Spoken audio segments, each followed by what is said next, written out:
manifestar mis disculpas del caso en razón a algunos inconvenientes técnicos con relación a las diapositivas que les iba a transmitir. La idea con ustedes el día de hoy es poder conversar sobre un tema muy importante relativo básica y esencialmente a la prueba.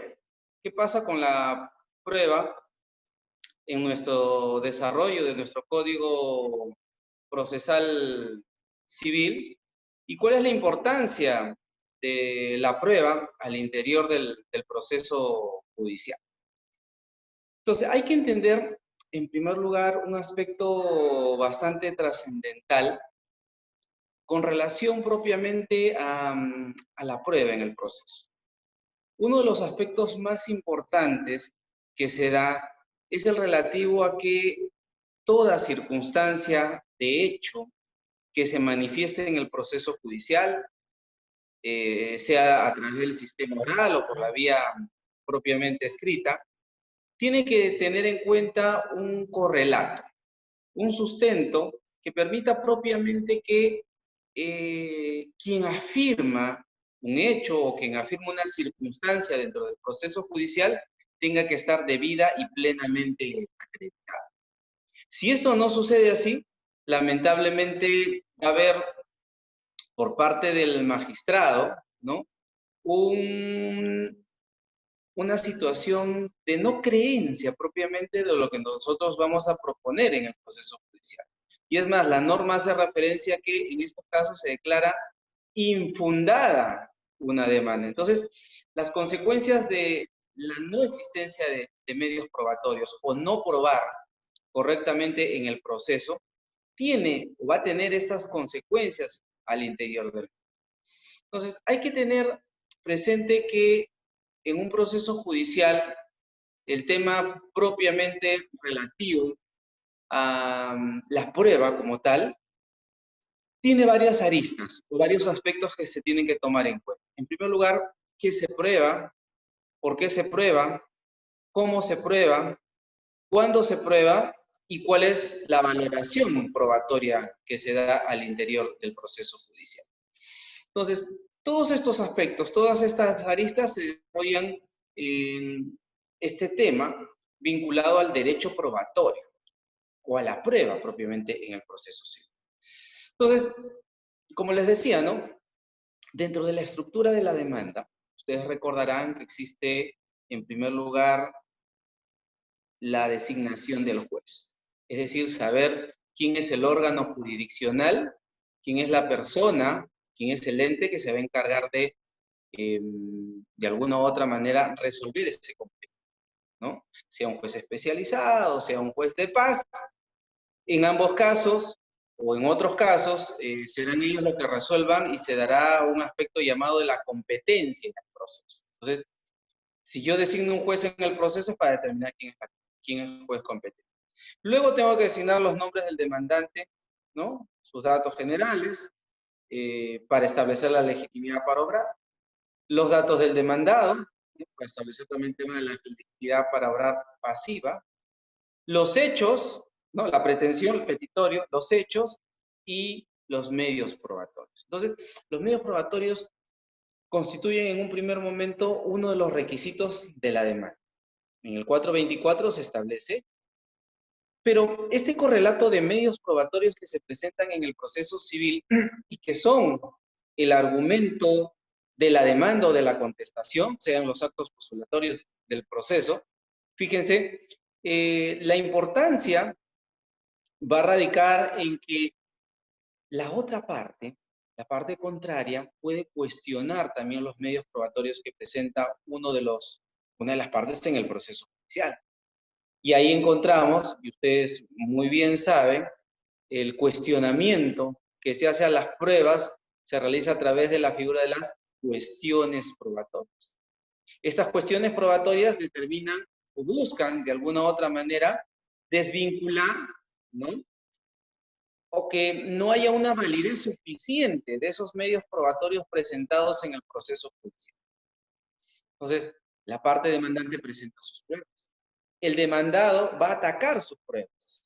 y viceversa, ¿no? Ustedes también, si son demandantes y el demandado presenta sus pruebas, ustedes también van a querer de alguna u otra manera desprestigiar los medios probatorios que ha presentado su contraparte en el proceso judicial. Porque a medida que ustedes logren de alguna u otra manera restarle credibilidad al medio probatorio propuesto, de alguna u otra manera a través del atache, la oposición, ¿no? Que son las cuestiones probatorias, ustedes lo que van a es tratar de dejar sin piso a la otra parte. Vuelvo a reiterar, la parte presenta sus hechos, pero sus hechos tienen un correlato probatorio. Entonces, nosotros tenemos que buscar de desestimar esas pruebas, que el juez las pueda desestimar, que el juez no las pueda tomar en cuenta, que el juez no las valore, ¿no? Para efectivamente ganar el proceso judicial, porque nosotros buscamos ello. Ustedes han visto muchas, siempre les hago recordar esto, muchas películas norteamericanas en la que se ve este aspecto, ¿no? De cuestionamiento a los medios probatorios que se presentan en el proceso. Y trato de un testigo, por ejemplo, de alguna manera desvincularlo, desacreditar a ese testigo para que evidentemente no sea tomado en cuenta por el juez, en este caso, en estas películas, por el jurado, para restarle validez a los hechos afirmados por una. Entonces, el aspecto esencial de la prueba radica ahí, señores, en poder establecer y acreditar de manera fehaciente los hechos expuestos por nosotros en el proceso judicial. Planteamos, fíjense, una historia. Contamos una historia al juez, pero esta historia tiene que ser creíble. Esta historia tiene que ser clara. Esta historia tiene que tener un sustento, ¿no? Y este sustento va a estar dado propiamente por los medios probatorios que se presentan en el proceso judicial. Este es un aspecto muy importante y trascendental, señores. Porque, vuelvo a reiterar, si no hay la suficiencia probatoria, si no se acredita verdaderamente los hechos expuestos, van a declarar la infundabilidad de la demanda. Recuerden, infundabilidad. No es que se declare improcedente la demanda, se declara infundable. ¿Y cuál es ese momento, ¿no? En el cual las partes presentan sus medios probatorios? Recuerden ustedes que es en la etapa postulatoria del proceso judicial. No hay otro momento, ¿no? Posterior, en principio, donde el demandante y el demandado presenten pruebas al interior del mismo. Ese es el momento clave, el momento pertinente. Y precluye la posibilidad de presentar medios probatorios concluido esta etapa. Sin embargo, ¿no? Como toda regla que existe en nuestro derecho, siempre hay una excepción y hay un sin embargo, existe lo que se llama, ¿qué cosa? La llamada prueba extemporánea. Y esa prueba extemporánea permite la norma que yo pueda incorporar al proceso judicial medios probatorios que no fueron propuestos en los actos postulatorios de la demanda. Fíjense, medios probatorios que no estuvieron ni en la demanda ni en la contestación. Pero si se demuestra, si se acredita al juez que estos hechos no pudieron ser, que estos medios probatorios no pudieron ser conocidos antes, ¿no? De estos actos postulatorios y que recién se ha tomado en conocimiento de ellos y la norma hace referencia a los llamados hechos nuevos, yo puedo introducirlos al proceso. ¿Hasta qué momento? Evidentemente, hasta antes de la sentencia. Pero se tiene que garantizar el derecho de la otra parte a conocer estos nuevos medios probatorios. Se le tiene que poner en conocimiento de la contraparte este ingreso de medios probatorios al proceso judicial. Porque si esta situación no se da, estaríamos generando una vulneración a lo que se llama, ¿qué cosa? El debido proceso. Y el debido proceso no puede verse afectado por una situación propiamente de hecho, ¿no? En la que no se haya garantizado el derecho de todos y cada uno de los sujetos procesales al interior del proceso mismo. Eso claramente establecido, como se los indicaba hace un momento. Entonces, para poder entender, como les digo, este aspecto de introducción de nuevos medios probatorios al proceso, eso es el elemento que están facultados las partes, demandante y demandado. Como le digo, es preclusiva el momento de presentación de los medios probatorios hasta los actos postulatorios. Excepcionalmente se pueden presentar medios probatorios, como le digo, extemporáneos, siempre y cuando se refieran a hechos nuevos. Pero también el juez puede incorporar medios probatorios al proceso judicial. Y acá tenemos a la llamada prueba de oficio. En esta prueba de oficio, ¿no? El juez, en esa potestad de director del proceso, está plenamente facultado, está plenamente acreditado por la norma de carácter procesal para poder llevar a cabo ello. Pero esta facultad, esta posibilidad no es completamente abierta, ¿no? Esta posibilidad, esta facultad que tiene el juez en el proceso judicial también está limitado, está restringido, ¿no? Y no podrá introducir al proceso judicial, como se dice, cualquier cosa, ¿no? Podrá introducir al proceso judicial solamente aquellas situaciones en las cuales, ¿no? En las cuales él considera que necesita fundamentar mejor su decisión y que evidentemente la actuación que está realizando él en el proceso judicial no implica de alguna otra manera una labor que le correspondía a las partes. A ver, imagínense el hecho por el cual en un proceso judicial, y lo he visto en algunos casos, por ejemplo, el demandante señala que es propietario del bien, demanda reivindicación, por ejemplo, presenta diversos medios probatorios, pero no acredita la titularidad del bien. Es decir, no presenta una ficha registral donde se acredite que él es el propietario del bien, ¿correcto? Fíjense. Sin embargo, el juez analiza los medios probatorios, analiza lo que ha ocurrido y dice, oye, no me está demostrando que es propietario. Entonces, prueba de oficio, ¿no? Solicito que los registros públicos informen a este despacho si el señor XX, ¿no? Juan Pérez, es propietario, o respecto a la ficha registral tal, que me indiquen quién es el propietario del bien. Esa labor, ese medio probatorio, le correspondía presentar al demandante en el proceso judicial, no al juez. Y cuando un magistrado llega a realizar esta acción, ¿no? Estamos viendo que él se está convirtiendo, ya deja de ser un tercero imparcial, porque está introduciendo un medio probatorio que le correspondía realizarlo a quién, al demandante o al demandado, en otro caso en concreto. Entonces, ante este hecho, vuelvo a reiterar, ante esta situación, estamos hablando evidentemente de una vulneración, ¿no? A esta facultad que tiene el juez en el proceso y que no la cumplió cabalmente, no lo hizo conforme le correspondía, ¿no? Porque vuelvo a reiterar, no estaba en posibilidades el juez de introducir medios probatorios que le correspondían, como les decía, sea el demandante o sea el demandado, y no lo hizo así. Entonces, de alguna u otra manera, el juez estaría trasladando una obligación que le correspondía a las partes que lo estaría realizando él en el proceso judicial. Entonces, eso hay que tomar en cuenta.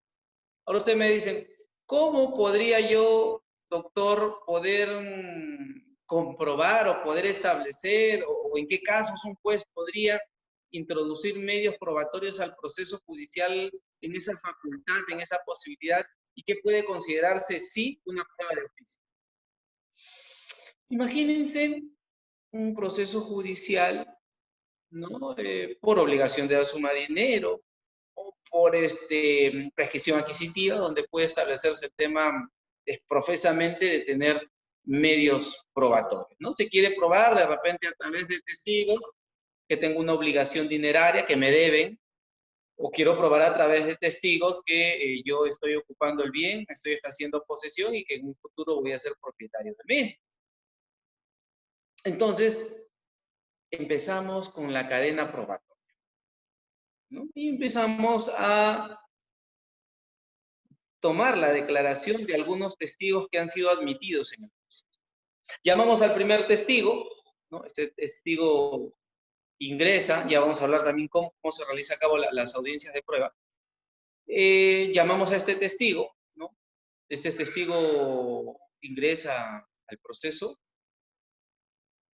y cuando empieza a desarrollar o contar los hechos, ¿no? En base a las preguntas que el abogado o los abogados le van formulando, por ahí dice, pero Miguel es el que vio mejor los hechos. Yo estaba ahí, pero tengo entendido que Miguel conocía. Llaman al otro testigo, empieza a narrar también como él ha visto, ¿no? La situación de hecho que se dio. Sin embargo, él también dice, pero Miguel estuvo presente y Miguel sí pudo ver directo. Yo lo conocí a través por lo que me contaron, o pude verlo así tangencialmente, pero el momento preciso de los hechos estuvo Miguel. Entonces el juez dice, dos testigos están hablando de alguien que no estaba en el proceso judicial. Y sigo de repente con otro testigo más y nuevamente me hacen referencia a Miguel. Entonces yo como juez digo, prueba de oficio.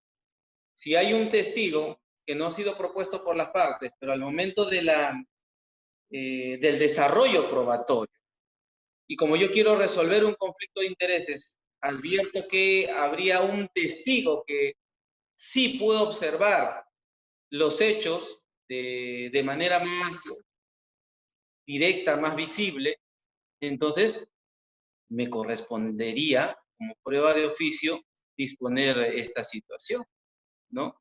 Disponer, ¿qué cosa? Que declare como testigo este señor Miguel. Entonces, ahí, y evidentemente el juez va a poner de conocimiento a las partes estas circunstancias. De ahí, vuelvo a reiterar el hecho de que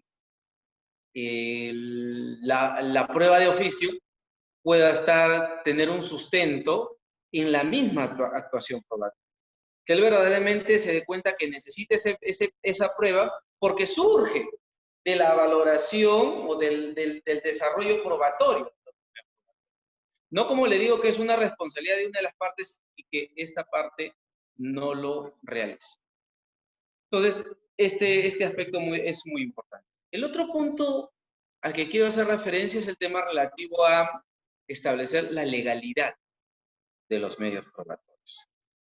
Entonces, hay un principio, ¿no?, que regula este aspecto de legalidad de los medios probatorios y está vinculado propiamente a que solamente podrán introducirse al proceso judicial aquellos medios probatorios que legalmente estén establecidos por la norma.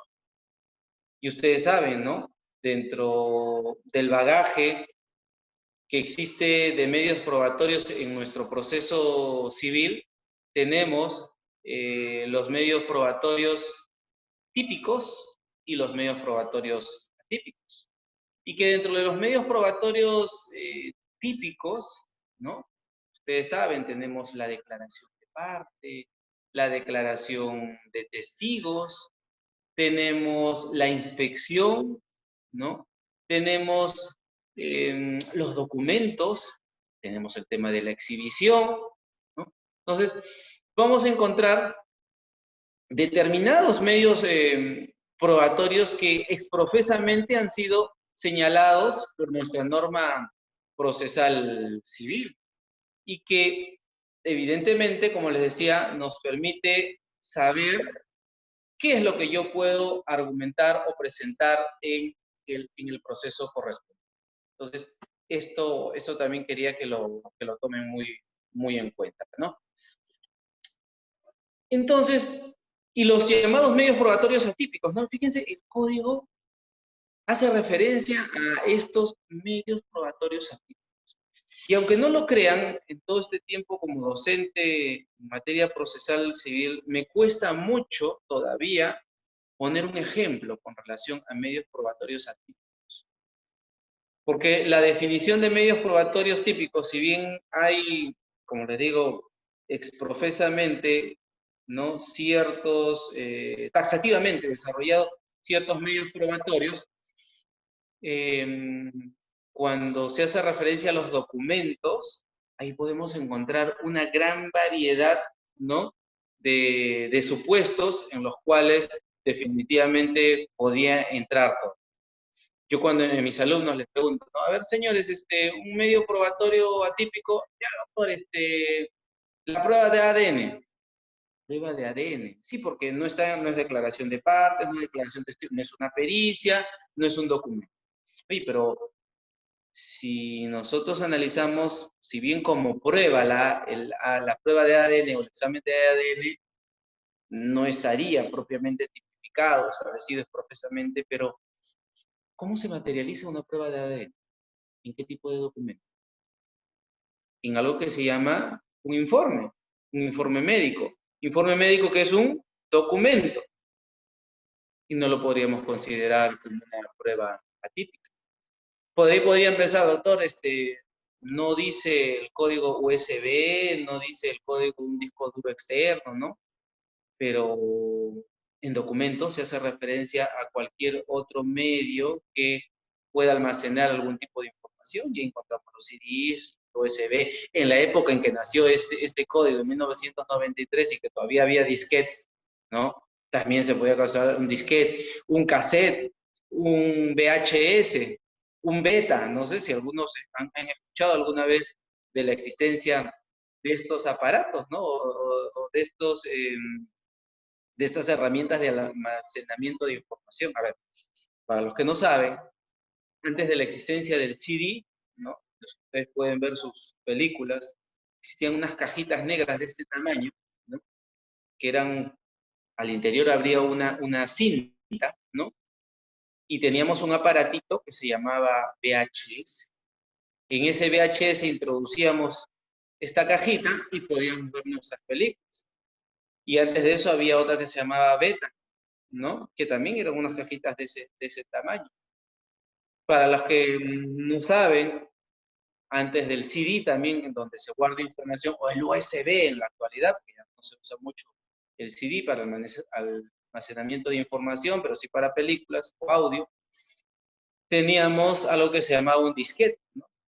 Que era una plaquita cuadradita chiquita donde al interior había un pequeño disco de color negro y donde ahí se guardaba, se almacenaba toda la información que nosotros consideramos pertinente. Entonces, son aspectos muy importantes a los que debemos de alguna u otra manera tomar en cuenta, ¿no? Entonces, no es fácil desarrollar este aspecto de los medios probatorios atípicos. Un ejemplo es un poco complicado. Entonces, hay que hacer referencia también a cuándo puede ser pertinente y cuándo no es pertinente un medio probatorio en el proceso judicial. Y para ello, hablábamos en algún momento, ¿no? Que existe una etapa del proceso judicial, fíjense.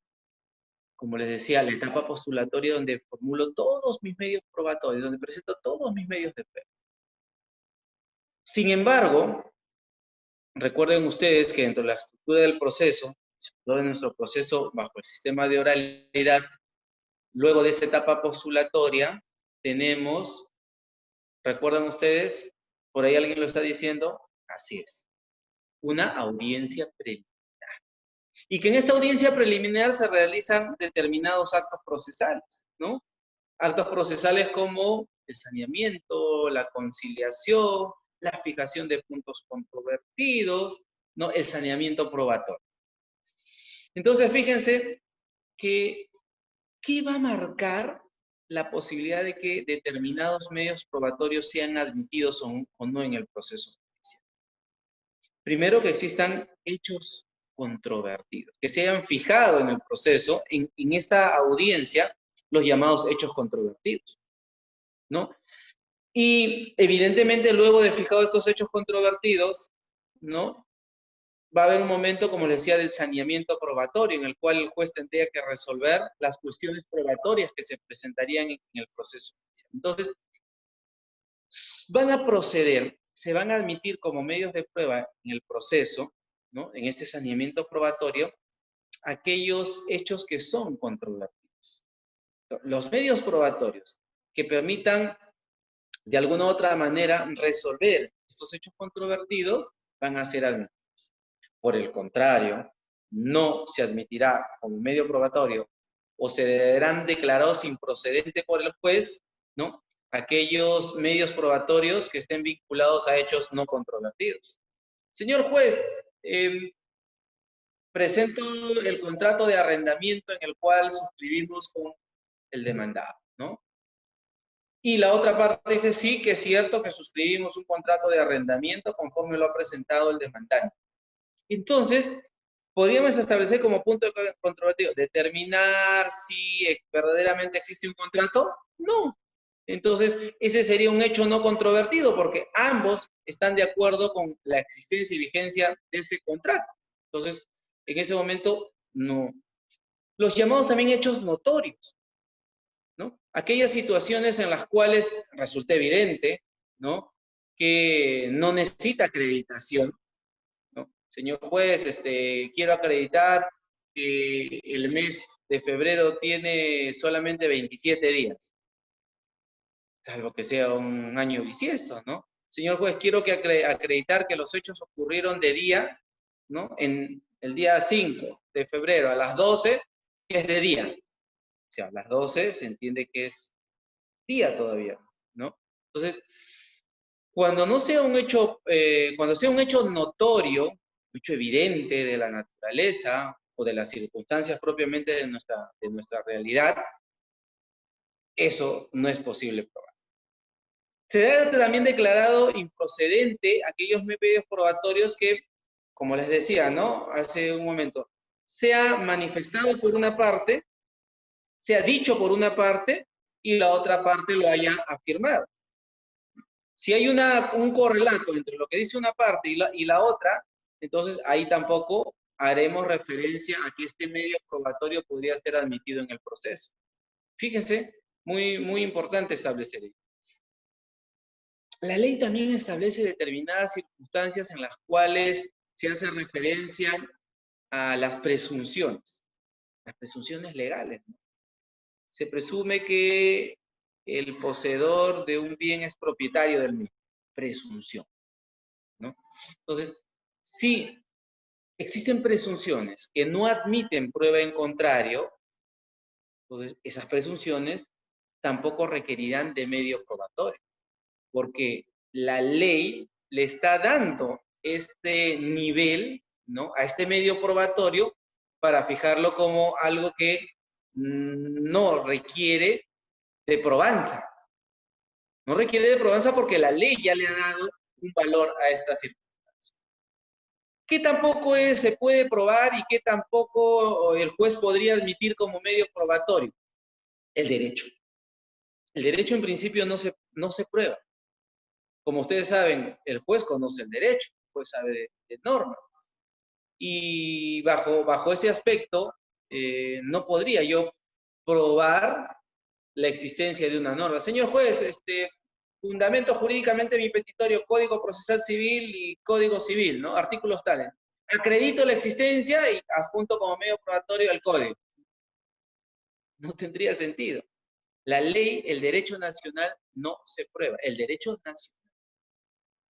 Si yo en un proceso judicial quiero el reconocimiento de una sentencia extranjera, por ejemplo, ahí sí tendría que acreditar la existencia de las normas que se refieren a esa sentencia extranjera. En ese caso sí, el derecho extranjero sí se tendría que probar, pero el derecho nacional, no. El derecho nacional no se prueba. Como tampoco se prueba, y eso es un error que cometen muchas veces los abogados, señores, es el tema relativo a la jurisprudencia, ¿no? Yo considero, por ejemplo, que en un proceso judicial debe aplicarse la casación 420 del 2011, o se debe tomar en cuenta uno de los plenos casatorios, ¿no? Entonces yo tendría que probar, señor juez, demanda, ¿no? Medio probatorio, la sentencia en casación 650-2011, Guaura. Medio probatorio, pleno casatorio. Séptimo pleno casatorio. Junto con medio. No. Las jurisprudencias forman parte de nuestro derecho nacional y eso no se prueba. Eso no tiene por qué probarse. Y doctor, entonces, ¿cómo yo puedo presentar ante el proceso judicial estas casaciones? Si yo creo que están acreditando lo que yo estoy señalando. Acabo de leer un libro, acabo de ver una jurisprudencia, entré a una página, EFOCAP ha sacado una serie de sentencias y esa sentencia me sirve para mi proceso judicial. ¿Cómo lo presento? No es prueba, es un anexo. Como anexos. Como anexo lo pueden presentar. Porque evidentemente, como le decía, el juez va a declarar improcedente ese medio de prueba, porque no es prueba, no está probando nada. Otro aspecto que quiero hacer relevancia también, y disculpen que retrocedo un poquito. Para la presentación de una demanda en derechos disponibles, ¿qué se requiere? Un acta de conciliación. La pregunta es, ¿el acta de conciliación es un medio probatorio o es un anexo? Algunos por ahí me dicen anexo, algunos por ahí me dicen prueba, porque incluso recuerden ustedes que si nos vamos al artículo 6 de la Ley de Conciliación, dice que si yo no presento el acta de conciliación, no he agotado uno de los requisitos para la presentación de la demanda. Y no tendría que interés para obrar. Y me rechazaría mi demanda por interés para obrar. Entonces la pregunta es, ¿el acta de conciliación lo presento como un medio probatorio o como anexo? La no presentación del acta de conciliación me declaran inadmisible o improcedente la demanda. Porque fíjense, hasta ahora hay personas que no saben distinguir esta situación y que es bueno saber. Entonces, en principio, me declaran improcedente la demanda. No me declaran inadmisible, no me dan un plazo para que subsane, me la declaran improcedente. Excelente, muy bien. Por lo que les había decidido hace un momento, por falta de interés para obrar, ¿no? Que la misma ley de conciliación lo establece y el Código Procesal Civil también establece, ¿no? Que se declara improcedente la demanda por esta circunstancia. Y sigue rondando en sus cabecitas. ¿Se declara es un medio probatorio o un anexo? Entonces, el acta de conciliación puede ser un medio probatorio o puede ser un anexo. Depende de la pretensión que yo plantee. Doctor, ¿y cómo es eso? O sea, no entiendo. ¿Cuándo podría ser un medio probatorio y un anexo? En los procesos, ya habíamos dicho en alguna oportunidad que los procesos judiciales pueden ser declarativos, ¿no? Ejecutivos y cautelares. 3 tipos de pretensiones, 3 tipos de tutelas, 3 tipos de procesos que se pueden dar dentro del proceso judicial. 3 tipos de pretensiones. Cuando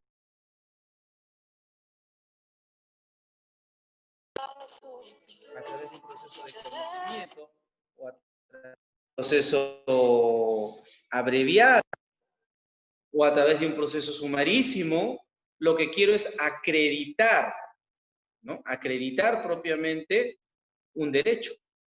Y que el juez en una sentencia va a declarar o no la existencia de este derecho. Entonces, el requisito es la presentación de haber agotado la vía conciliatoria previa. Entonces, en ese caso, el acta de conciliación, ¿no? En los procesos declarativos, el acta de conciliación es un anexo de la demanda. Excelente, un anexo de la demanda. Y lo tengo que presentar como tal. Señor juez, agoté el requisito previo para la presentación de la demanda, anexo, acta de conciliación.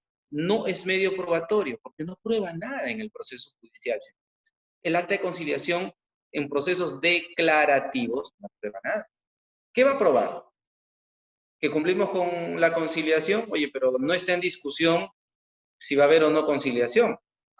No, lo que va a estar en discusión es la pretensión propiamente planteada por el demandante. Hasta ahí, el acta de conciliación como anexo. Entonces me van a decir, y doctor, ¿y cuándo es prueba? ¿En qué momento el acta de conciliación sí es prueba? En los procesos ejecutivos. Si yo voy a ejecutar el acta de conciliación, fíjense, voy a ejecutar el acta de conciliación, porque saben que el acta de conciliación tiene mérito ejecutivo. Si la voy a ejecutar, ahí sí es un medio probatorio, porque voy a probar la existencia de una conciliación que se incumplió por parte de uno de los sujetos procesales. En este caso, el demandado, evidentemente, ¿no? Entonces, bajo este aspecto, en este supuesto como tal, aquí sí estamos hablando que el acta de conciliación es un medio probatorio. Vuelvo a reiterar, en los procesos propiamente declarativos, abreviado conocimiento sumarísimo, en los que hayan derechos disponibles, el acta de conciliación es un anexo. Y en los procesos ejecutivos, ¿no? El proceso único de ejecución, el acta de conciliación es un medio probatorio. Es muy importante poder hacer esta precisión. Los medios probatorios que presento también tienen que tener un aspecto de idoneidad. Deben ser idóneos para demostrar o acreditar. Recuerden que la finalidad de los medios probatorios es acreditar los hechos expuestos por las partes en el proceso, así como sustentar las decisiones de los jueces. Entonces, estos medios probatorios tienen que tener esa idoneidad. Estos medios probatorios verdaderamente tienen que acreditar algo en el proceso judicial, los hechos que he manifestado en el proceso. Y recuerden también que además de los medios probatorios, hay los sucedáneos de los medios probatorios.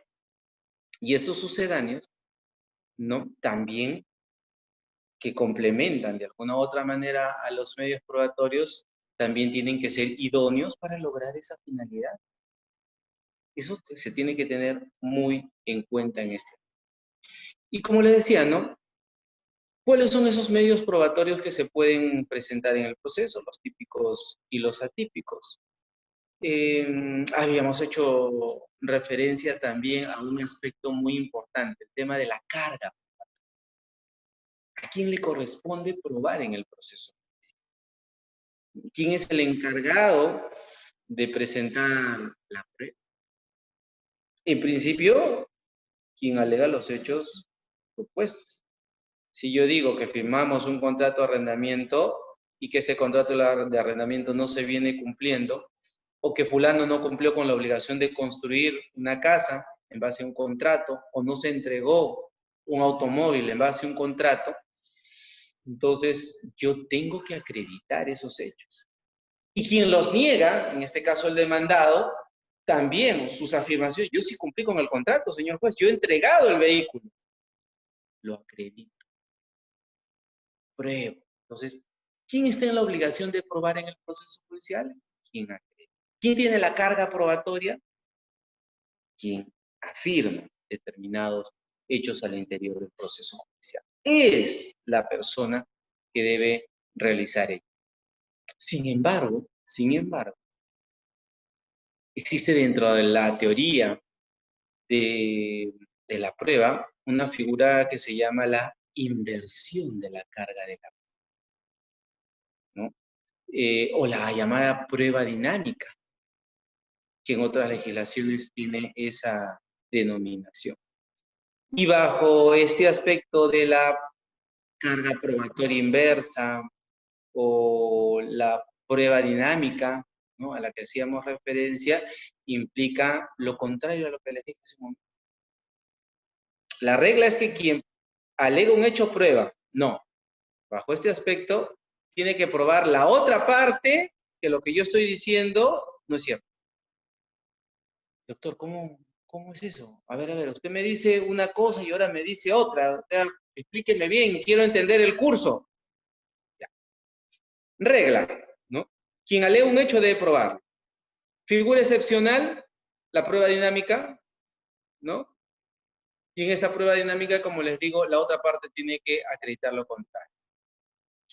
Existen determinadas situaciones o determinadas pretensiones en las que es muy difícil que quien afirma un hecho lo pueda acreditar, ¿no? Y esto ocurrió en Argentina hace bastante tiempo, y es una teoría, una postulación que obviamente se ha convertido luego en regla en algunos países, el profesor Peirano, que en algún momento tuvo que resolver un caso en el que se dio esta situación, un tema de negligencia médica. Negligencia médica que es muy difícil que yo pueda probar, ¿no? Y yo pueda acreditar que se ha cometido una negligencia médica contra mi persona. En principio, hay determinados supuestos que no se pueden.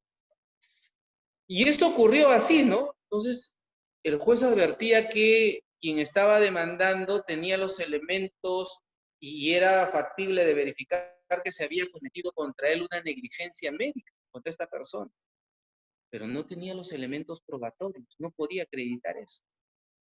Entonces, establece la posibilidad que la clínica, en este caso la que era la demandada, tendría que desvirtuar y acreditar que lo que dijo el demandante no es cierto. Acreditar que sí cumplió con todos los protocolos, que sí llevó a cabo la operación de tal forma, ¿no? Que no es cierto lo que habría afirmado el demandante en su demanda. Y para no dejar en estado de indefensión a este demandante que era visible, que había sido perjudicado por una negligencia médica, pero que no había un medio probatorio que de alguna u otra manera pudiera sustentar ello para el juez, entonces el juez dice, oye, tú no puedes probar, porque no estás en capacidad ni en posibilidad de hacerlo. Pero sí lo tendría o lo podría hacer ¿quién? El demandado. Porque el demandado tiene la historia clínica, el demandado tiene los médicos, el demandado tendría que acreditar en este caso que él no cometió ninguna situación propiamente de perjuicio y que lo que realizó estaba bien, estaba dentro de los parámetros de. Entonces, este fue el elemento esencial que tuvo en cuenta este maestro, este magistrado, ¿no? Y a partir de ahí ha empezado a evolucionar el tema relativo a la inversión de la carga de la prueba o la carga probatoria dinámica, ¿no? Donde, como su nombre en primer lugar lo indica, ¿no? Se invierte la posibilidad de la prueba, ¿no?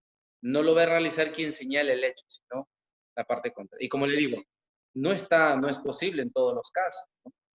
Solamente para determinados procesos judiciales en los que la ley va a establecer que esta inversión de la carga de la prueba corresponderá en esos supuestos en los que se planteen determinadas pretensiones, vuelvo a reiterar, en las que el demandante no podría acreditar. Imagínense, por ejemplo, he llegado a la ciudad de Iquitos, y en la ciudad de Iquitos hay muchas comunidades, ¿no? Imagínense que alguna de estas comunidades se vea perjudicada por derramamiento de petróleo, por otra situación que genere una vulneración a su medio ambiente, ¿no? Pero se necesita un informe de repente que tenga esas características. ¿Cuánto cuesta un informe de esas características que puede establecer que se ha causado un daño ecológico? ¿Basta solamente con ver el derrame? En principio sí, pero tendría que yo establecer o acreditar que verdaderamente el petróleo, qué es lo que puede afectar, qué tanto puede afectar, y sobre todo para determinar la valorización de la afectación. Y voy a requerir de peritos especiales que puedan determinar ello. Y pruebas como estas son bastante onerosas. Y evidentemente una comunidad no podría cumplir con solventar una prueba de esas características, y porque tampoco tendría los elementos necesarios como para acreditar ello. Sin embargo, esta empresa petrolera o esta empresa que extrae minerales, ¿no? O esta persona jurídica sí podría hacerlo. Y bajo esas características, vuelvo a reiterar, serían ellos los que tendrían que probar que nunca cometieron ningún acto de perjuicio a el sistema ecológico, ¿no? Entonces, hay la inversión propiamente de la carga probatoria en este caso. Entonces, es importante este aspecto. Hablemos de la audiencia de pruebas, ¿no? Y después hablaremos de los medios probatorios, ¿no? En principio, como les decía, y bajo este principio de dirección del proceso, no puede existir una audiencia de pruebas en la que no esté presente el juez. Toda audiencia de pruebas tiene que ser dirigida y en presencia directamente del magistrado que va a resolver la causa. Bajo las situaciones actuales, ¿no? Esa presencia del juez va a ser de manera virtual y vamos a llevar a cabo, como que ya se están llevando a cabo muchas audiencias virtuales, por ejemplo, como nosotros lo estamos viviendo, ¿no? Donde ustedes van a tener al frente al magistrado, van a tener la oportunidad de actuar los medios probatorios, van a tener la posibilidad frente a él de realizar sus alegatos de apertura, sus alegatos de clausura, ¿no? Así que este aspecto es muy importante que se pueda llevar a cabo, que se pueda materializar, que se pueda perennizar en el proceso judicial. La intervención o participación del juez. Porque dado lo contrario, ¿no? Generaría la nulidad de la audiencia. O sea, no puede ser que, por ejemplo, imagínense, soy el juez, bueno, vamos a actuar los medios probatorios, que se instale, el señor secretario consigne a las partes presentes en este momento. Un ratito, ya regreso. Me retiro, ¿no? Y dejo al secretario que siga realizando la cuestión de la prueba. Eso no puede realizar. Y más aún, como ustedes saben, todas las audiencias van a ser grabadas. Entonces, cuando ocurra una situación como esta, evidentemente cualquiera de las partes puede pedir la nulidad de esa audiencia en atención que no fue dirigida personalmente por el juez de la causa. Otro de los aspectos que se da en el tema del inicio de una audiencia es un aspecto muy importante que hace referencia al código. Dice, el código hace referencia a que al inicio de una audiencia de pruebas, más allá de que se puede establecer las generales de ley de las partes, está el hecho de que cuando se haga la declaración de parte o la declaración de testigos, se lleve a cabo a través de una fórmula sacramental que dice el código. Entonces el código dice, al inicio de la audiencia de pruebas, ¿no? Toma y todos a cada uno de los invitados juramento de decir la verdad. Juramento o promesa de decir la verdad. Entonces, el problema es, la pregunta puede saltar a la vista, ¿no, doctor? ¿Y quién promete y quién jura? ¿No? Entonces dice, prometo decir la verdad, juro decir la verdad.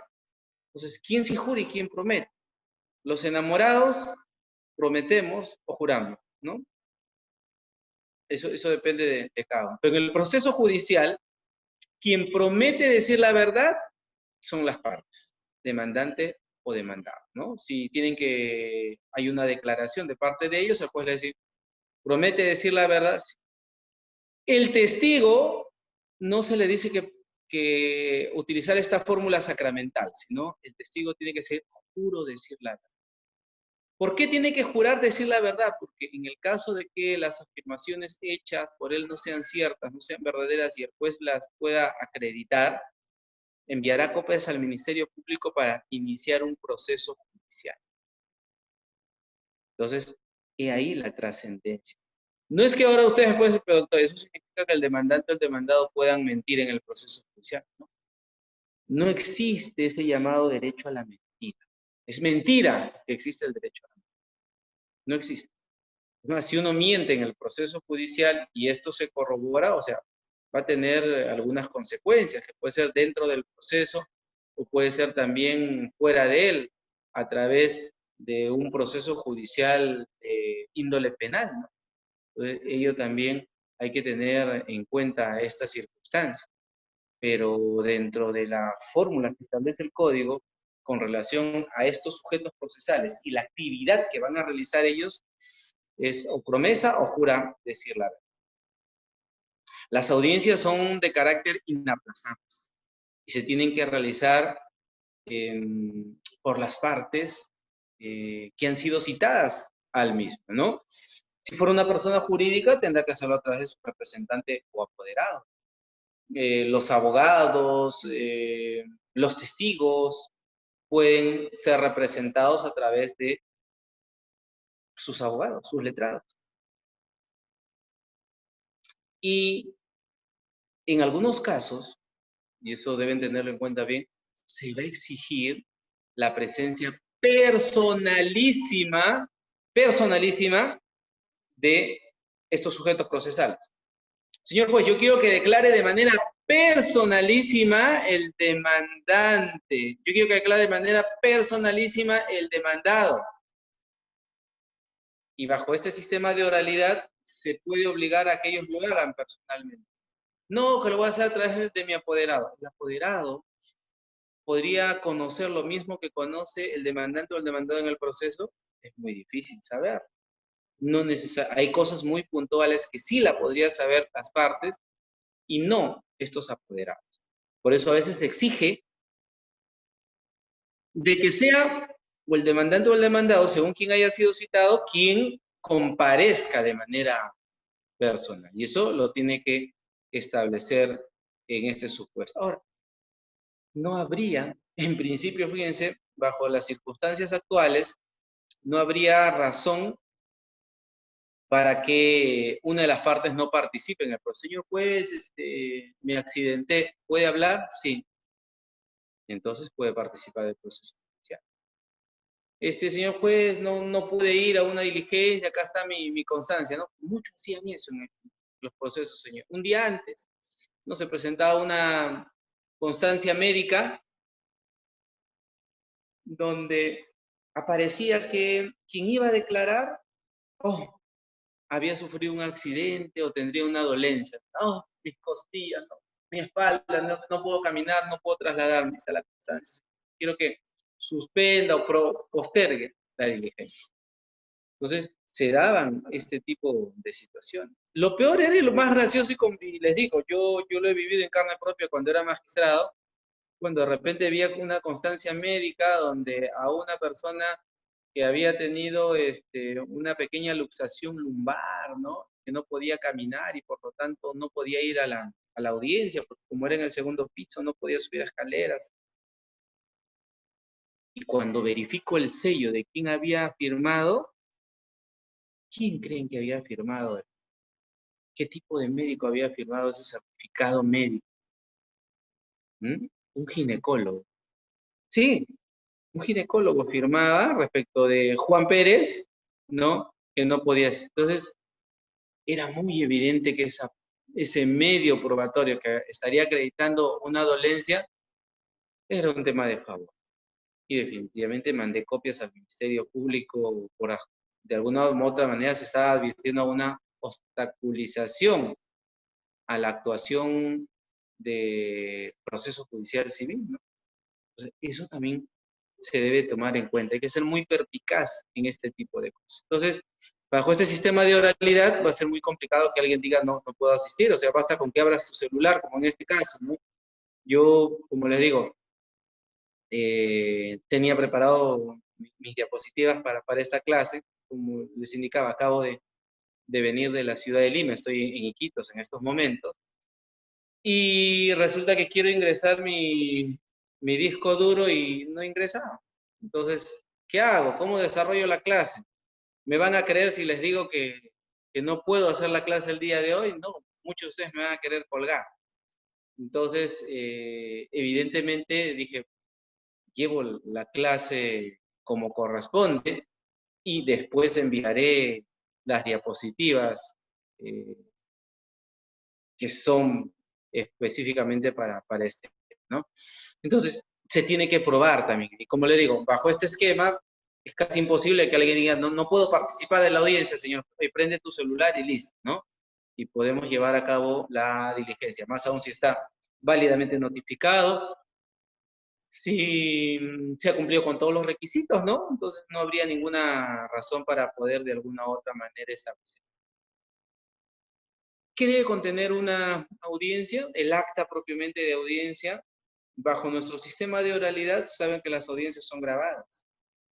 Entonces, propiamente un acta en el cual se deje constancia, son solamente constancia de la intervención de los sujetos y lo que se llevó a cabo de manera general, basta. O sea, no más de una hoja. No más de una hoja, señores. Entonces, ya aquí no va a haber un tema relativo al hecho por el cual tenga que transcribirse las declaraciones del demandante, tenga que transcribirse las declaraciones del demandado, tenga que transcribirse, ¿no? Todo lo que dijo el testigo, todo lo que habló el perito, la inspección judicial, todo lo que normalmente se hacía. Fíjense, en la práctica, muchas veces yo cuando ejercía la labor de magistrado teníamos que ir a determinadas diligencias de inspección judicial y teníamos que, evidentemente, dejar constancia de todo ello. Señor juez, en este acto se le indica al secretario para que me ponga, señor secretario, lo siguiente: sí, que llegamos al lugar, que pudimos verificar, y hacer un detalle, ¿no? Un detalle porque podría suceder, en el caso de que me pueda enfermar o pueda suceder alguna situación extraordinaria, podía ser ascendido, podía morir, podía renunciar, o podían votar del Poder Judicial. Entonces, el nuevo juez podía saber qué es lo que realizó el anterior juez. Bajo el sistema actual de oralidad, como les digo, eso ya no es necesario. Ya no va a haber un acta en el cual se transcriba todo. Basta con la grabación de todo lo que ha ocurrido y con eso sería importante. Fíjense, por ejemplo, acá en Iquitos, a veces en una oportunidad tuve que ingresar y caminar más de 2 horas para ingresar a un terreno. Y que era simple, específicamente era un bosque. O sea, hemos tenido que entrar, nos facilitaron tanto al secretario como a mí botas, ¿no? Un palo de madera grande porque nos podíamos hundir para poder caminar y hacer la trocha, avanzar, ¿no? Hasta llegar a ese punto que era conflicto, ¿no? De estos dos sujetos. Entonces, sí, nos tomó casi todo el día, no era trasladarse hasta esa zona y de ahí caminar, y que lo habíamos suspendido en 2 oportunidades, recuerdo también, porque justo ahorita está empezando a llover acá, y en ese momento empezó a llover así, a chorros, ¿no? La ducha es poco, muchas veces como puede llover en Iquitos, en algunos casos, no siempre, realmente, no es siempre. Entonces, me decía el doctor, no vamos a poder ingresar por la lluvia. Pero en la actualidad, ¿qué pasaría, señores? Yo podría suspender una diligencia bajo esas características y ahí mucho el ingenio de ustedes como abogados, se los digo ahora que yo ya no soy juez, con mayor razón todavía, y como una praxis de repente que podría realizarse en un futuro y que no escapa de la realidad. Yo creo que no estoy inventando ni descubriendo la pólvora, ¿no? Es algo que existe y ha existido hace poco tiempo y que se puede. Inspección judicial, ¿no? Respecto del terreno ubicado en el lote 50 a 2 kilómetros más de la carretera, ¿no? La guía. Yo ya no voy a caminar. ¿Sabes qué es lo que hago? Señor abogado de la parte demandante que ha propuesto la prueba, o ustedes como abogados, señor juez, propongo la inspección judicial y en caso que no se pueda llevar a cabo en razón a las fuertes lluvias que se podían dar en ese momento y a fin de evitar la suspensión de la diligencia, solicito se pueda realizar esta audiencia con un dron. Sí, con un dron. Entonces llevo mi dron, alquilo mi dron, compro mi dron, ¿no? Para el día de la audiencia empieza a llover, señor juez, no se preocupe, quédese sentadito, tome su paraguas y usted verifique acá con este dron. Y el dron llega en 5 minutos al área correspondiente, hace la verificación, incluso como tiene GPS, establece la localización, la ubicación, todo eso, y esa información la tengo en ese momento. ¿Mm? ¿Qué opinan ustedes? hay que saber utilizar la tecnología para la aplicación de nuestras audiencias. Entonces, regresamos un poquito y volvemos a hablar de este tema del acta de la audiencia, ¿no? En principio tiene que estar grabada, realizada. Yo tenía esa costumbre también cuando era magistrado, sobre todo en los lanzamientos. Siempre le decía a los abogados, cuando, sobre todo el abogado de la parte demandante, ¿no? Ya venció el proceso, llegó a la Corte Suprema, ganó y procede hacia el lanzamiento. Entonces, habiéndose dispuesto el lanzamiento contra todos los que ubiquen, se le dispone que el abogado puede brindar las facilidades correspondientes a fin de que venga un personal y se encargue de grabar toda la diligencia y luego sea entregada a este despacho. Evidentemente, los jueces, nosotros no vamos al lanzamiento, eso lo realiza el secretario, ¿no? Esa es la función que se le delega al secretario, al especialista legal encargado de actos externos, ¿no? Que pueden llevar a cabo esta diligencia. Y evidentemente, para una mejor seguridad de ellos, yo siempre les decía a mis secretarios, ¿no? Que te graben todo. Y ocurrió una situación excepcional. En un proceso judicial en el cual se dio esta circunstancia, ¿no? De lanzamiento, luego de que se llevó a cabo la misma y el secretario dijo, doctor, se ha llevado todo con plena normalidad, no hay ningún problema. La parte demandada, ¿no? Apeló a esa decisión e indicó, fíjense, que la secretaria había entrado con matones, que la secretaria había dispuesto que se quemen todas las chozas y las casitas que estaban por ahí, que ella misma empezó, y habían enviado fotos donde evidentemente ya se estaba incendiando todo esto, ¿no? Donde se estaban quemando, todo, se mandaron esas fotos. Se fueron hasta el Congreso. Recuerdo yo que un congresista, ¿no? Se presentó a mi despacho y muy altanero él, me dijo, doctor, usted que se ha creído, usted es un arbitrario. Discúlpeme, respeto guardan respetos. En primer lugar, no sé quién es usted, ¿no? Ni siquiera se ha presentado, ingresa a mi despacho con total desparpajo, sin respetar a una autoridad. Y si usted es autoridad, con mayor razón tendría que respetar a otra autoridad. No, pero mire lo que ha ocurrido. A ver, señor. Primero, hable, ¿no? Y no atribuye hechos. No, le vuelvo a explicar. Yo no participé en esa diligencia. Eso lo hizo una secretaria. Pásame, llamé a mi asistente, pásame el expediente, por favor. Y se había anexado el CD con toda la grabación. Entonces, dispuse, ¿no? En ese momento, siéntese, señor, le digo. Pues ni siquiera dije señor congresista, después no merecía ningún respeto de mi parte en ese momento. Señor, siéntese y por favor quiero que vea.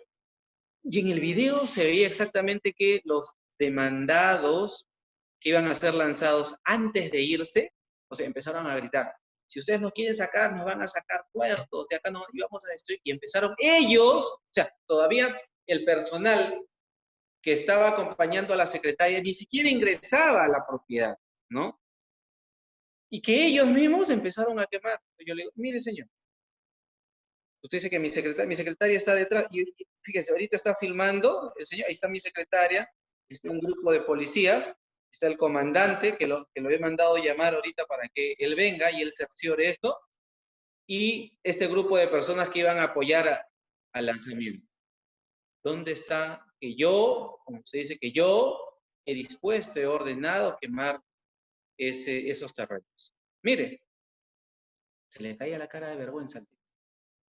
¿Mm? Es fácil afirmar hechos. Yo también puedo decir de usted que es un corrupto y después pedirle disculpas, ¿no? Y eso no es así, señor.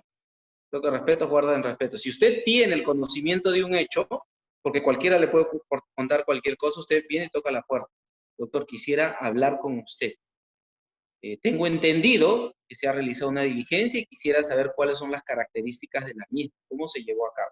Yo le explico y usted toma en consideración lo que dice una, lo que dice la otra parte, corrobora y confirma.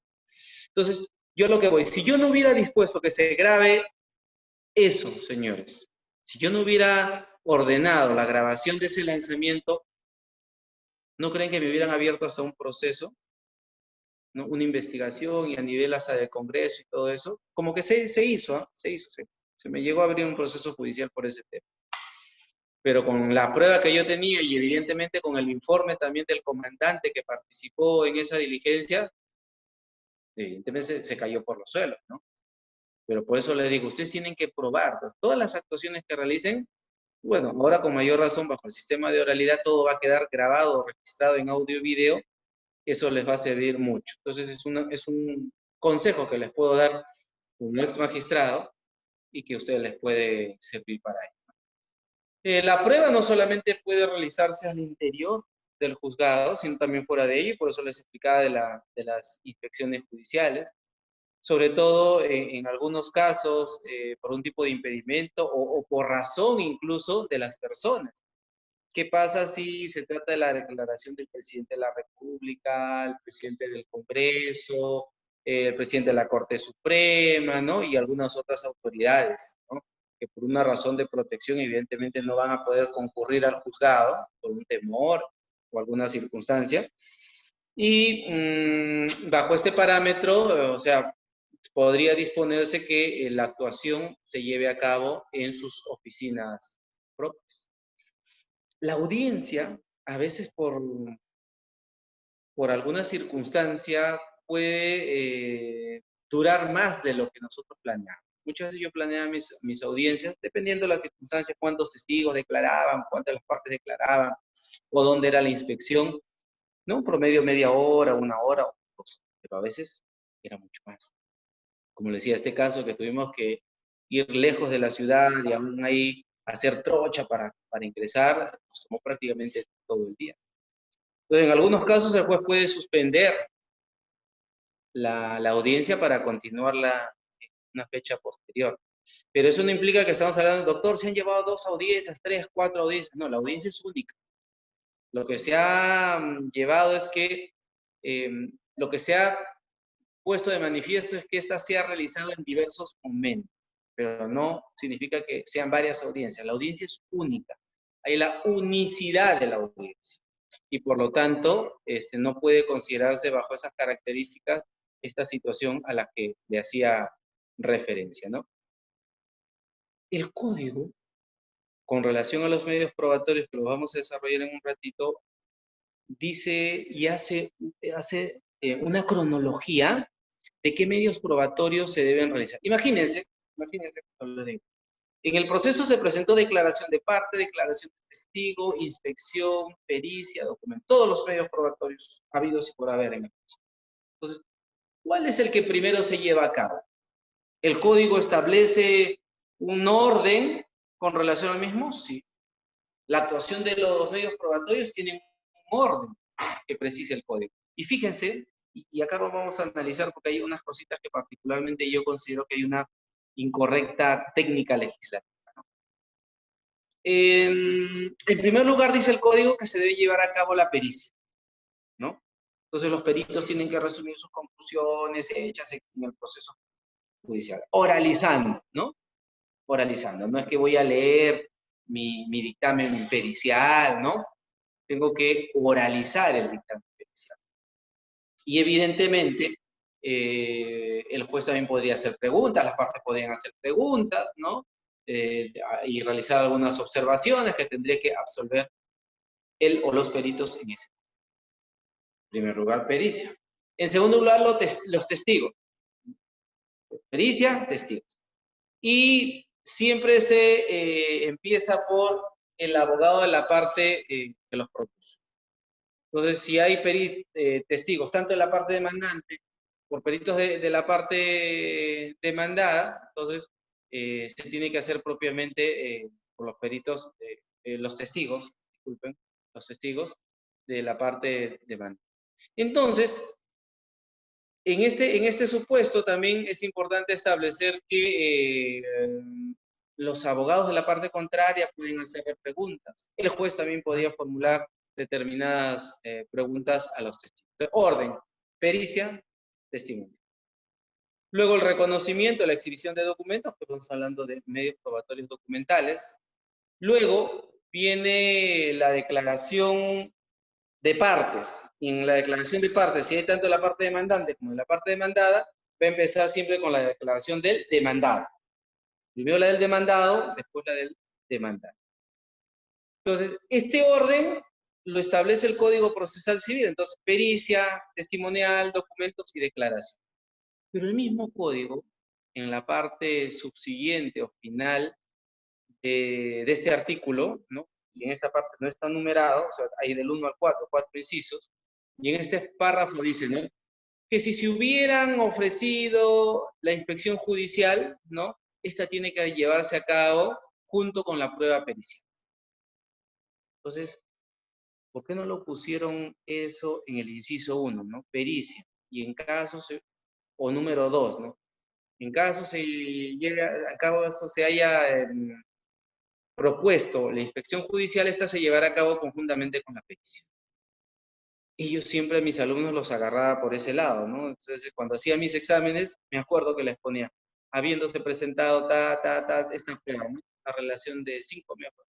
Señale usted cuál es el orden cronológico según la norma procesal. Y ahí es donde caían todos, porque todos me ponían al final inspección, al final inspección, al final inspección. 0, 0, 0, 0, 0. Entonces, el código ahí, creo yo, considero que has hecho una mala técnica legislativa y que se debió colocar al principio. ¿Y por qué doctor, la inspección tendría que ir con la pericia? Muy importante pregunta. Por una sencilla razón. Como les decía hace un momento, ¿qué pasa si yo necesito, ¿no?, de la ayuda de un especialista en un tema para realizar la inspección? Fíjense, proceso de reivindicación, donde se está demandando obviamente que una persona es titular y donde el otro dice, oye, no, a mí me corresponde hasta esta línea mi propiedad, y el otro dice, no, a mí me corresponde más allá. O sea, yo como juez, ¿qué voy a hacer? ¿Voy a ir a ver líneas? Yo como juez, ¿qué voy a hacer? Voy a decir, bueno, esta raya está acá, él dice que es de él, y la otra raya está acá y dice que es del demandante. ¿Eso nada más? No. Entonces yo voy a disponer que un perito me acompañe. Un perito para que proceda a realizar la medición como corresponde. Y él me diga en ese momento determinado desde dónde empieza una propiedad hasta dónde acaba, y la otra propiedad desde dónde empieza hasta dónde acaba. Para yo visualizar, ¿no?, en esa inspección judicial, lo que me está corroborando propiamente el perito en ese momento, ¿no? Y avalando propiamente lo que él está indicando. Entonces, este es un aspecto muy importante a tomar en cuenta también en este caso en concreto. Este orden que se puede dar con relación a él. Y terminada todas las audiencias, terminada toda la audiencia de pruebas, terminada todas las actuaciones a las que hemos hecho referencia, ¿no? Se le da ya la posibilidad a las partes para que puedan realizar sus alegatos de clausura. Alegatos de clausura que ya hemos desarrollado en algún momento determinado de este diplomado, que en todo caso en cualquier momento se va a desarrollar, si que falta desarrollar. Entonces, este aspecto de los alegatos de clausura concluye propiamente ya esta fase oral del proceso bajo el sistema de oralidad, ¿no?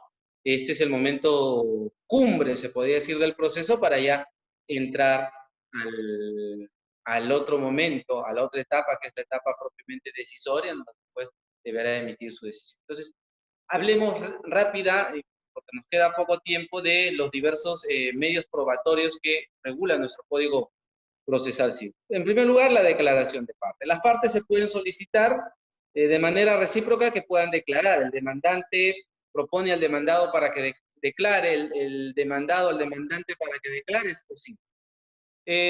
Un error que se señala ahí, considero yo, es que se realiza esta declaración de acuerdo a un pliego interrogatorio. Y recuerden ustedes que hace algún tiempo se modificó el código y se establece que ya no es anexo, ya no se presenta como anexo los pliegos interrogatorios. ¿Por qué? Porque ahora las pruebas se realizan de manera oral. Fíjense, de manera oral, ¿no? Al derogarse o dejarse fuera del Código Procesal Civil este requisito de la demanda, lo que pretendía es establecer la oralización del proceso. Y ahora bajo el sistema, evidentemente, con mayor razón. Hay que tener en cuenta que la declaración de las partes tiene que ser llevadas a cabo, como les diga, con preguntas y repreguntas, y el juez también podría realizar algún tipo de cuestionamiento a lo que digan estos sujetos procesales, ¿no? Dentro de la declaración de parte, como habíamos dicho en su momento, si las partes que se solicitan recíprocamente señalan que estas sean de carácter personalísimo, no va a haber ninguna posibilidad, y cuando el juez lo ha ordenado así en la admisión del medio probatorio, que declare personalmente fulano de tal, entonces se impide o se quiebra la posibilidad de que un representante o apoderado pudieran realizar. Las personas jurídicas, evidentemente, en razón de los apoderados o representantes, esto, disculpen, se hará bajo esa característica, ¿no? Siempre van a estar vinculados definitivamente a los hechos controvertidos. Las preguntas no pueden salir de ese contexto. Por eso es importante que ustedes como abogados sepan plantear preguntas y sepan también cuestionar las preguntas que pudieran plantear la parte contraria. Entonces, si estas preguntas no están vinculadas a los hechos controvertidos, yo puedo presentar mi objeción con relación a ellos para que el juez, evidentemente, no las tome en cuenta. Las preguntas que realizan ustedes como abogados tienen que ser claras, precisas, concretas, ¿no? Para que se pueda entender exactamente lo que quieren.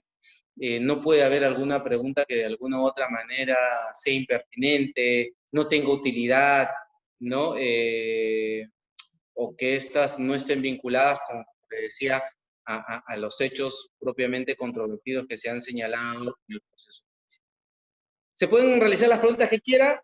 No. El código ha establecido que en principio ningún cuestionario de preguntas puede ser mayor a 20, ¿no? Y teniendo en cuenta de acuerdo a cada pretensión. Por lo general, siempre he visto pliegos interrogatorios de 5 hasta 10 preguntas, ¿no? Para que diga, para que afirme, para que señale, ¿no? Esa es básicamente la forma en la que se realiza. Igual, así como la pregunta tiene que ser clara, concreta, precisa, las respuestas también, ¿no? Y como les decía, muchas veces cuando llevábamos a cabo estas audiencias de prueba y había declaración, a veces quien quería declarar quería hablar todo lo que quería, ¿no? No, señor, concretice. ¿Qué es lo que, a ver, primero dígame qué es lo que quiere indicar, ¿no? Entonces empezar a contar ya, para abreviar, lo que usted quiere señalar es esto. Sí, doctor, ya. Consigne, señorita secretaria. El demandado dijo que, ¿es cierto? Sí, doctores, sí, eso es lo que yo quise decir. Entonces tenemos los jueces a ayudar un poco a ese tema, porque sí, vamos a dejar, bueno, en ese momento sobre todo que todo se transcriba, vamos a dejar que hablen lo que quieran, me quieran expresar lo que quieran, no tiene sentido. La idea era abreviar un poco las actuaciones propiamente probatorias. Y ahora, bajo este sistema, donde todo va a ser grabado, con mayor razón puede darse esta situación. Un aspecto muy importante con relación a la declaración de las partes en el proceso es una figura que se conoce como la declaración asimilada. ¿Qué es la declaración asimilada? Es ese hecho por el cual si las partes afirman determinados hechos o determinadas situaciones en sus actuaciones o en sus escritos, se consideran que estas son válidas como tal, ¿no? Y no se puede establecer nada en contrario. O sea, si yo dije sí, es cierto, ya después no me puedo desdecir lo que es señalado, ¿no? ¿No? Tienen una validez plena. Incluso si el proceso judicial ha sido declarado nulo, ¿no? No va a viciar o no va a afectar esta nulidad del proceso judicial las declaraciones o las afirmaciones que dijeron las partes en el proceso. Por eso ustedes como abogados, siempre cuando elaboren un escrito, siempre tengan en cuenta ello. No vaya a ser que por decir algo de más, terminen perjudicando a su cliente, perjudicándolo, ¿no? Porque todo escrito, ¿no? Se considera propiamente un tema de una declaración de carácter asimilada, en ese caso, en concreto. La declaración de testigos, como les decía, se puede proponer determinados testigos al interior del proceso judicial. La forma de la declaración va a ser casi parecida en cuanto al desarrollo respecto a la declaración de par, ¿no? Con respuestas, preguntas claras, precisas y sencillas, y las respuestas también tienen que ir vinculadas en ese ámbito, ¿no? Quien propone un testigo, la propuesta de testigos en los actos postulatorios, ¿no? Debo señalar el nombre, dirección, los datos, ¿no?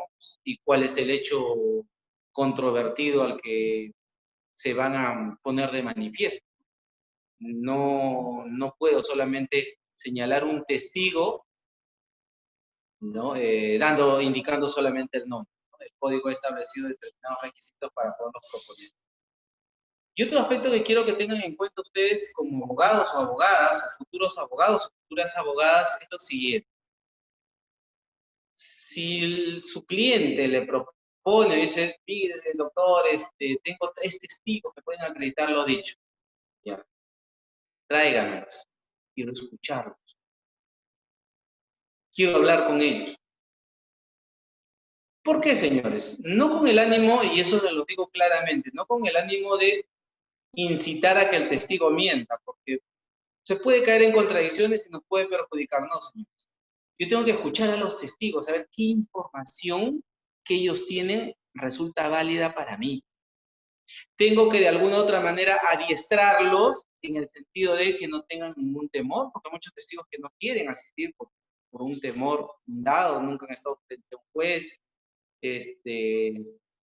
incitarlos un poco a que sean más seguros en cuanto a sus afirmaciones. Señor, usted levante un poco más la voz, no hable tan bajito, dígalo con más seguridad, sí, ocurrió esto, ¿no? O sea, a eso, no a instruirlo para que mienta, señores, no. Y 2, porque vuelvo a reiterar, saber qué información tienen ellos. Yo recordaba, a mí creo que en alguna oportunidad se los he contado, ¿no? Que en un proceso judicial de desalojo, el demandado había presentado unos testigos y cuando empezaron a declarar, al final estos testigos le daban toda la razón a lo que había dicho el demandante. Entonces, si mi testigo sirve para acreditar mis hechos expuestos y yo soy el demandado y quiero acreditar lo contrario, pero mis medios de prueba me desdicen, quedo mal. No tengo ningún sustento. Entonces, es terrible, ¿no? Por eso es que yo les digo, ustedes tienen que evaluar al testigo, saber qué es lo que saben, qué es lo que no saben, qué es lo que me puede servir. Tengo 5 testigos, pero solo me sirve, uno me sirve, el resto no me dice nada. Y me va a generar más confusión o va a generar más dudas, tanto así que la otra parte se puede aprovechar, ¿no? Y la puede inducir a decir cosas que no debería decir. Entonces, tengan mucho cuidado con eso. Entonces, uno tiene que establecer de alguna u otra manera una evaluación probática, ¿no? ¿Qué pruebas verdaderamente me pueden o no me pueden servir en el proceso? No es la cantidad de medios probatorios que presenta el proceso, sino es la calidad de estos que puedan acreditar las afirmaciones que yo he hecho al interior del proceso judicial. Entonces, igual, otro aspecto importante es que estos testigos siempre se les va a hacer, como les digo, lectura de 2 artículos del Código Penal, el 371 y el 409, ¿no? Para inducirlos o ponerles de conocimiento que en caso ellos digan señalen afirmaciones que no son reales, que no son ciertas, se les puede iniciar un proceso judicial, ¿no? El secretario o secretaria establecerá propiamente qué cosa, los datos, domicilio, ocupación, el grado de parentesco con alguna de las partes, si tiene algún grado de amistad o enemistad con alguna de ellas, si tiene un vínculo laboral. Y es importante esto también, vuelvo a reiterar, porque lo que les decía, ¿no? De evaluar al testigo previamente. Entonces, cuando se le preguntaba a un testigo, señor, ¿usted es pariente de algunas partes? Sí, soy su primo. No puede ser testigo, señor. Entonces, retírese y señor abogado, está proponiendo usted un testigo que... Y lo peor que a veces, o sea, el juez puede advertir esta situación y debe advertirla, pero también la otra parte no dijo nada, no señaló nada. Y eso significa que, vuelvo a reiterar, a veces los abogados no investigan. El abogado cree que hacer la demanda es copiar y pegar, y en el caso del demandante y el demandado, solamente limitarme a lo que hay en el escrito de demanda. No, tengo que investigar. Si me están proponiendo esos testigos, oye, veo que uno de los apellidos Bermúdez es igual al Bermúdez que es el demandado. Oye, puede ser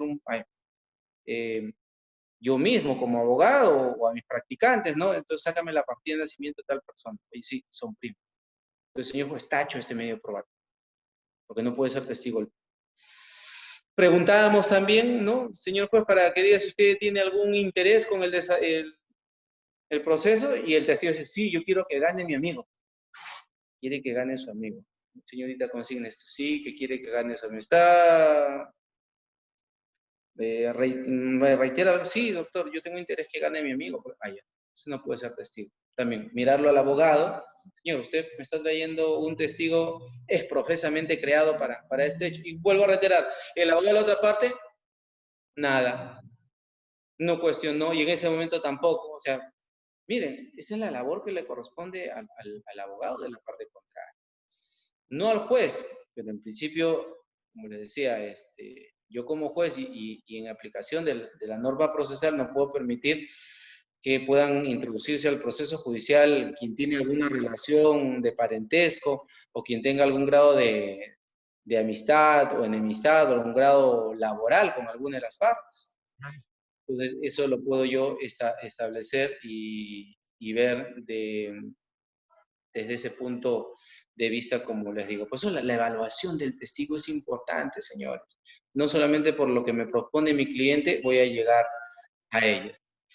¿No? Igual, como les decía, pueden hacerte preguntas y repreguntas al testigo, ¿no? No pueden ser testigo un absolutamente capaz, el que ha sido condenado por algún delito, siempre y cuando no sea idóneo para declarar en el proceso, el pariente dentro del cuarto grado de consanguinidad, el cónyuge, el concubino, ¿no? Salvo temas propiamente de familia. El que tenga un interés directo o indirecto con el proceso, que es lo que les decía en algún momento, y definitivamente el juez o el auxiliar que participa en el proceso judicial. Los gastos del testigo los realiza la parte que propone el testigo. Y hay otra cosa que quiero decirles, señores, que también muchas veces falla. Y eso, como le digo, me parece extraño que los abogados cometan este tipo de impericia o imprudencia, si se puede decir. Si yo propongo un testigo, yo tengo el interés, evidentemente, que el proceso judicial corra lo más rápido posible, ¿no? Yo lo que quiero es celeridad en el proceso judicial. Entonces, no puede ser que yo llegue a una audiencia, ¿no? Abogado, y aperturo, yo como juez, le digo, señor, su testigo, que no le han notificado. Entonces, ¿se revisa? Sí, se le ha notificado. Pero no ha venido, doctor. ¿Podría señalar otra fecha? No, señor. Pero, doctor, si no ha venido, ¿por qué no le señala otra fecha?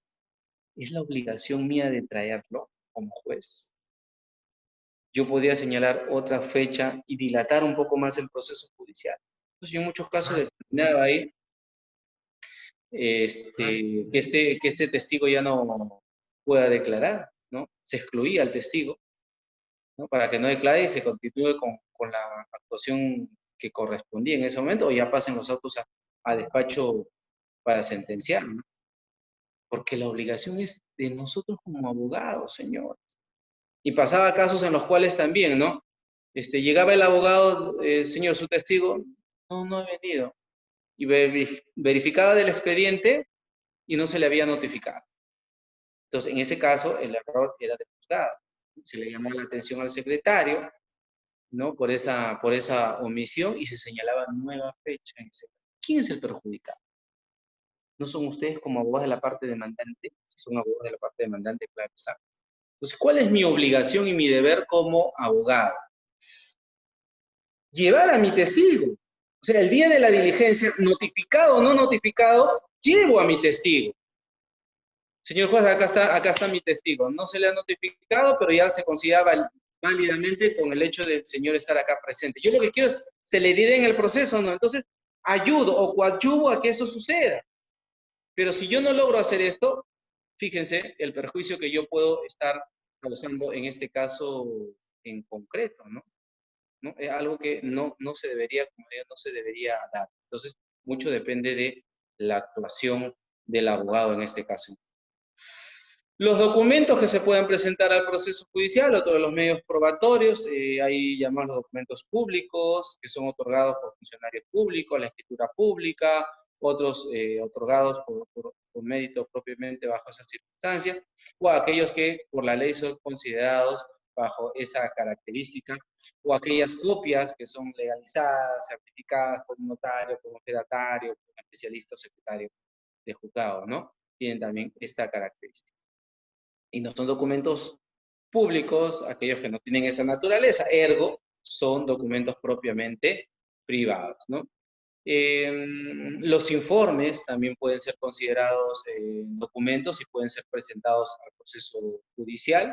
Los expedientes, siempre y cuando estén concluidos, y si no lo están, yo puedo solicitar copias certificadas del mismo para ser incorporadas al proceso, o que el juez oficie al otro magistrado para que pueda enviar copias certificadas. Si hay documentos en otro idioma, también yo puedo proponerlos, ¿no? Y siempre y cuando tiene que ser con la traducción que corresponda en ese caso en concreto, ¿no? En algunos casos se puede solicitar como medio probatorio el reconocimiento de un documento o la exhibición que se puede dar de un documento, sea del contenido del documento, de la firma del documento, ¿no? Se puede realizar esta situación o este acto. El tema del cotejo, ¿no? Que se pueda verificar o comprobar que dicho documento es parecido al mismo en cuestión de repente a la firma o a la grafía, ¿no? Que se puede dar en relación a ello y evidentemente a veces a simple vista el juez lo podría realizar, en otros casos necesitaría propiamente de un perito que me pueda realizar o corroborar a través de un informe este aspecto, ¿no? La exhibición de documentos también es posible, o alguna de las partes se puede compeler a que exhiban un documento o puede ser documentos que puedan tener terceros en el proceso judicial. Casi para finalizar, el penúltimo medio probatorio es el tema de la pericia, ¿no? ¿Quiénes son los peritos? Los peritos son profesionales en determinada rama del derecho con una especialidad que evidentemente nos pueden servir sus informes para lograr, ¿no? Sustentar mejor nuestra posición, ¿no? Sea como demandante o como demandado, y evidentemente al juez para que pueda acreditar o sustentar mejor su decisión judicial, ¿no? Las partes pueden presentar pericia de oficio, ¿no?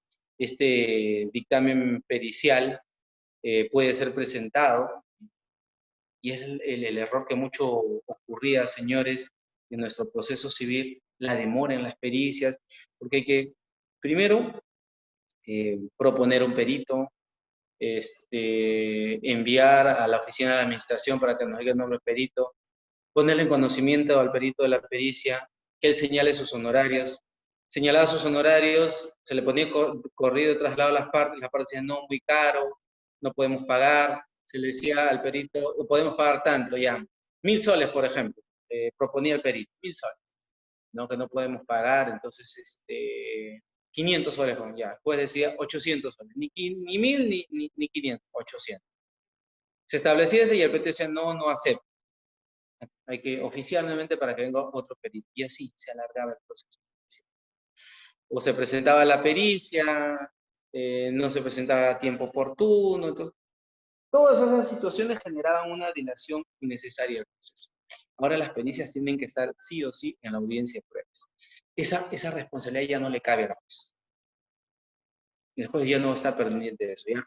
Va a haber un personal adscrito al juzgado que tenga que verificar que en la audiencia de pruebas estén todas las pruebas que el juez requiere para llevar a cabo la audiencia, incluso bajo responsabilidad, bajo sanción.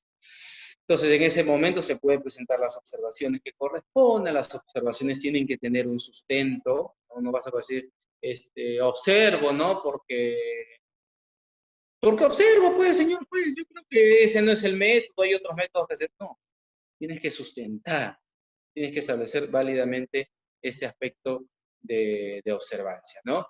Los peritos aceptan el cargo, los peritos se les paga una remuneración por ello, en la audiencia correspondiente los peritos pueden absolver cualquier observación que se pueda dar a su pericia, ¿no? Y eso es muy importante, pero como le digo, esas observaciones tienen que ser sustentadas.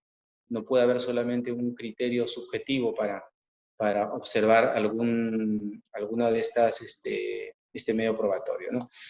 Finalmente, la inspección judicial. Con eso ya terminamos la sesión de hoy. Y que la inspección judicial es, evidentemente, la facultad que tiene el juez de apreciar de manera directa, ¿no?, los hechos relacionados con los puntos controvertidos. Entonces, en este aspecto vamos a tener en cuenta una situación muy importante, ¿no?, que es darle las facilidades muchas veces al juez para que pueda acudir a realizar la inspección. En algunos casos, felizmente, en algunas cortes se les da todas las situaciones, las facilidades para que pueda realizar esas inspecciones fuera del juzgado. Es erróneo, y escucho muchas veces hasta la actualidad que se habla de inspección ocular. No es inspección ocular, es inspección judicial, porque el juez utiliza sus 5 sentidos, ¿no? Como hi-fi, ¿no? Los 5 sentidos para poder apreciar los determinados hechos que en algunos casos va a poder necesitar, y como les decía, puede realizarse la inspección judicial conjuntamente con la pericia, porque el perito me puede dar determinados elementos que yo necesito, que no soy especialista en la materia, y me lo puede dar, en ese caso, el perito, ¿no? Igual, como les decía, ¿no? En el acta tiene que quedar constancia de lo que se ha actuado en la pericia. Ahora, bajo el sistema de oralidad es el tema de la grabación. Como les decía, se puede utilizar hasta drones para poder llevar a cabo mejor esta actuación de carácter judicial. O sea, hay que darle al juez todos los elementos necesarios para que él haga la labor que le corresponde, que es resolver, que es sentenciar. Entonces, si yo alego un hecho, si yo formulo una pretensión, debo acreditarlo a través de los diversos medios probatorios que les he indicado, dentro de la audiencia correspondiente, con las actuaciones que a cada uno le corresponde llevar a cabo, ¿no?, bajo la prerrogativa, la parte demandante o la parte demandada, cómo cuestionar los medios probatorios de la otra parte, a través de las llamadas cuestiones probatorias, la tacha y la oposición, cómo desprestigiar un poco la prueba de la otra parte, si es que yo quiero ganar. Eso sí, señor, el desprestigio de la prueba no es que yo denigre, ¿no?, ni establezca situaciones que puedan afectar la identidad o la persona propiamente, o la imagen, ¿no?, de este sujeto, ¿no? No. A ver, les cuento rapidito. Por ejemplo, yo vi una película muy, muy interesante, una acción civil, en la cual era un tema relativo a indemnización que se daba como consecuencia de unos carros que explotaban apenas chocaban, ¿no? Entonces, como testigo de la parte demandada, proponen a un ingeniero, ¿no? Estos carros se habían hecho hace 15 años, ¿no? Pues se propone este testigo porque este testigo conocía y sabía de la manufacturación, elaboración de este vehículo. Entonces se le empezó a preguntar, ¿no? Señor, ¿usted se recuerda del modelo de carro BX4C? Sí, es un carro muy importante que se llevó a cabo a través de tales y tales sistemas y que tenía un motor RX 455440 y que a su vez generaba una polución y cuestiones técnicas y cuestiones numéricas. Cualquiera dice, pucha, este señor sabe bastante, ¿no? Y es una prueba idónea. Entonces, la abogada de la parte demandada, y fíjense, allá en el sistema norteamericano yo puedo evaluar a un testigo antes del proceso judicial, lo evaluó y se percató de ciertas cositas. Y eso lo utiliza en esta audiencia, ¿no? Y en esta audiencia le pregunta, señor testigo, ¿no? Para que me diga usted el número 077-58-54-4, ¿le recuerda algo? No. A ver, el número S44-16-37-42, ¿le recuerda algo? Y el número 62-10-40-50, ¿le recuerda algo? Entonces, fíjense, esas tres preguntas nomás le hizo la abogada. Miró al jurado y le dijo, señores del jurado, el primer número que yo he dado es un número de identificación. El segundo número que he dado es el número de su seguro social. Y el tercer número que le he preguntado es su número fijo de su casa. Eso es todo. Necesitaba decir que ese señor no se acordaba de algo tan elemental como sus datos de identidad, pero sí se acordaba de otras cosas. Entonces, ¿estaba mintiendo? ¿Lo habían creado profesamente? ¿No? ¿Lo habían manipulado al testigo? Entonces, este testigo podía ser creíble porque unas cosas sí se acordaba y otras cosas más elementales no.